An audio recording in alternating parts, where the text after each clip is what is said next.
என்று சொல்லக்கூடிய இந்த கலிமாவுடைய சிறப்பை பற்றி பார்க்க இருக்கின்றோம். புதிதாக வரக்கூடியவங்க மறக்காமல் சப்ஸ்கிரைப் செய்து கொள்ளுங்கள். அனைத்து மக்களுக்குமே ஷேர் செய்து நன்மை அடைந்து கொள்ளுங்கள். அல்லாஹ் போதுமானவன். தப்ரானில் வரக்கூடிய ஹதீஸில் நபி ஸல்லல்லாஹு அலைஹி அறிவிக்கிறாங்க, யார் ஒருவர் 100 தடவை லா இலாஹ இல்லல்லாஹ் என்று சொல்கிறாரோ அவர் மறுமையிலே சந்திரனைப் போல பிரகாசமுடைய முகமுடையவராக இருப்பார் என்று சொன்னார்கள். அப்போது இந்த லா இலாஹ இல்லல்லாஹ் என்ற கலிமா எவ்வளவோ உயர்ந்த சிறப்பு வாய்ந்தது. இதை நம்ம தினமும் காலையில் லா இலாஹ இல்லல்லாஹ் என்று ஓத வேண்டும். அது மாத்திரம் இல்லாமல் காலை மாலை தஸ்பீஹாத்தில் நம்ம ஓதிட்டு வந்தோம்னா இந்த ஒரு இதுக்கே இவ்வளோ பெரிய சிறப்பு. நம்ம வாழ்க்கை முழுவதும் ஓதிட்டு வந்தோம்னு சொன்னோம்னா இம்மி மறுமை அனைத்து வெற்றியுமே பெறக்கூடிய மிகப்பெரிய வாய்ப்பை பெற்றுக்கொள்ள முடியும். இன்னொரு ஹதீஸில் நபி ஸல்லல்லாஹு அலைஹி அறிவிக்கிறாங்க, இந்த ஹதீஸாகப்பட்டது திருமதியிலே பதிவாகிறது. ஒரு தடவை நபி ஸல்லல்லாஹு அலைஹி சொன்னாங்க, முஆத் இப்னு ஜமல் அப்படின்னு சொல்கிற சஹாபி ஒட்டகத்து பின்னாடி இருக்கிறாங்க. கூப்பிட்றாங்க, ஏன் முஆத்னு கூப்பிட்றாங்க. உடனே லெப்பைக் யா ரசூலல்லாஹ் வ சஅதைக், யா ரசூலல்லாஹ் நான் உங்களுக்கு பதிலளிக்கிறேன் அப்படிங்கிறாங்க. இது மாதிரி 3 தடவை கூப்பிட்றாங்க. 3 தடவை இது மாதிரி சொல்கிறாங்க. ஒரு முக்கியமான விஷயத்தை சொல்லும் பொழுது நபி ஸல்லல்லாஹு அலைஹி அவர்கள் 3 தடவை சொல்வார்கள். இப்போ நபி ஸல்லல்லாஹு சொன்னாங்க, யார் ஒருவர் லா இலாஹ இல்லல்லாஹ் முஹம்மது ரசூலுல்லாஹ் என்ற கலிமாவை மன தூய்மையுடன் சொல்கிறாரோ, உறுதியுடன் மன தூய்மையுடன் சொல்கிறாரோ, அவருக்கு நரகத்தை விட்டு பாதுகாப்பு கிடைக்கும். அப்படின்னு சொன்னால் என்ன அர்த்தம்? அல்லாஹ் தஆலா நரகத்தை அவருக்கு ஹராமாக்குகின்றான். அப்போ யார் ஹராமாக்கப்பட்ட நரகம் அவர் சொர்க்கம் செல்வார்கள். உடனே யா ரசூலல்லாஹ் இதை நான் எல்லார்ட்டும் சொல்லட்டுமான்னு கேட்டார் அவர். நபி ஸல்லல்லாஹு சொன்னாங்க,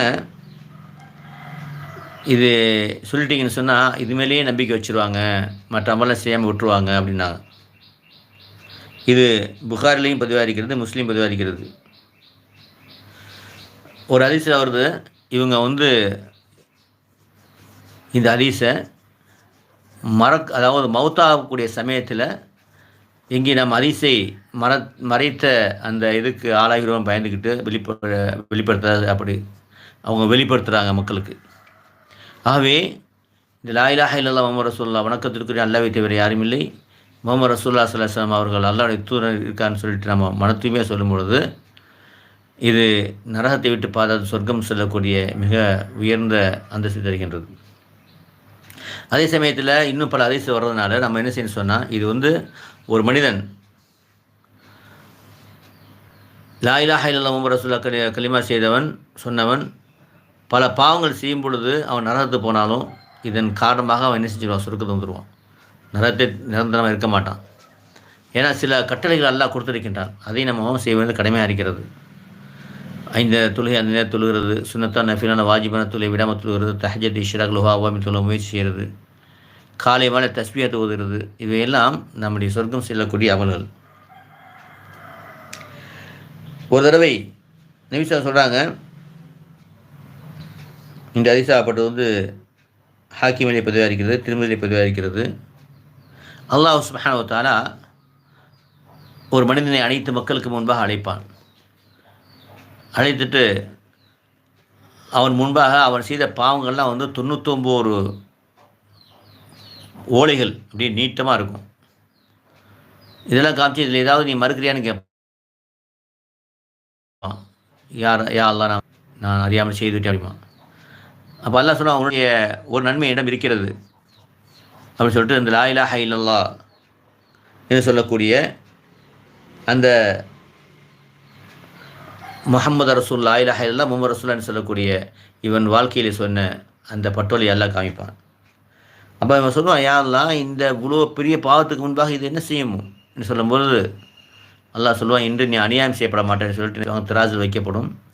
லா இலாஹ இல்லல்லாஹ் முஹம்மது ரசூலுல்லாஹ் என்று சாட்சி சொன்ன இதுவும் ஒரு திராசிலும், இவனுடைய பாவங்கள் எல்லாம் ஒரு தராசில் வைக்கும் பொழுது இது லா இலாஹ இல்லல்லாஹு முஹம்மது ரசூலுல்லாஹ்னு சொல்லக்கூடிய இதனுடைய வெயிட் அதிகமாகி இவனுடைய இந்த பாவப்பட்டலையெல்லாம் பறந்து போயிடும். ஏன்னா அல்லாஹ்வுடைய பேருக்கு முன்பாக இதுவும் கனமாகாது என்று நபி ஸல்லல்லாஹு சொல்லி காமிக்கிறாங்க.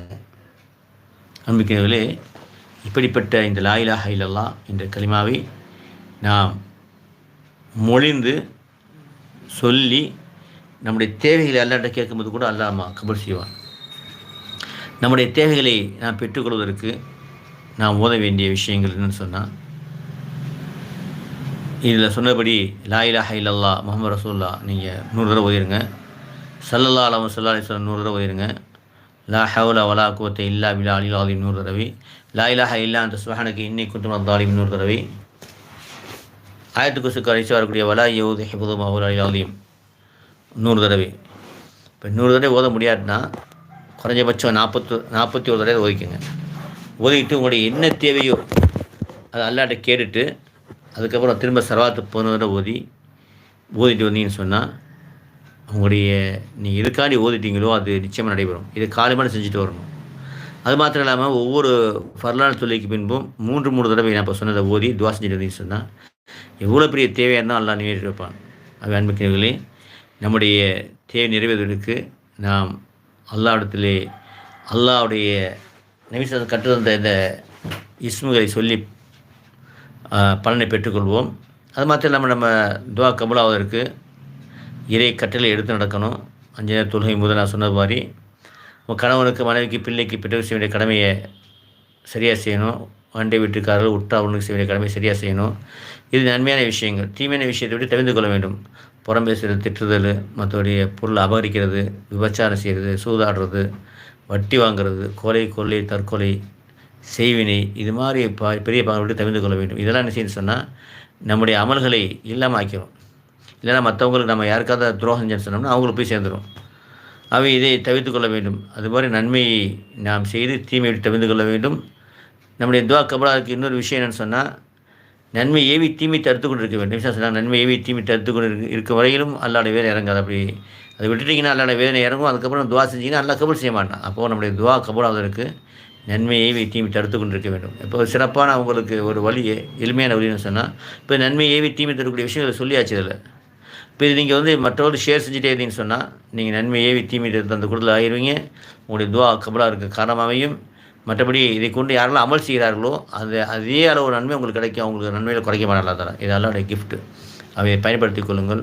நிச்சயமாக வெற்றியாளர் கூட்டம் யாருன்னு சொன்னால் நன்மை ஏவி தீமை தரக்கூடியவர் தான். அவங்க தான் எல்லாருடைய நன்மை சேர்த்து அங்கே பெற்றுக்கிடுவாங்க. அப்படிப்பட்ட கூட்டத்தில் அல்லாஹ் என்னை உங்களை ஆக்குவானாக. வாஹிது அல்ஹம்துலில்லாஹி ரப்பில் ஆலமீன். அஸ்ஸலாமு அலைக்கும்.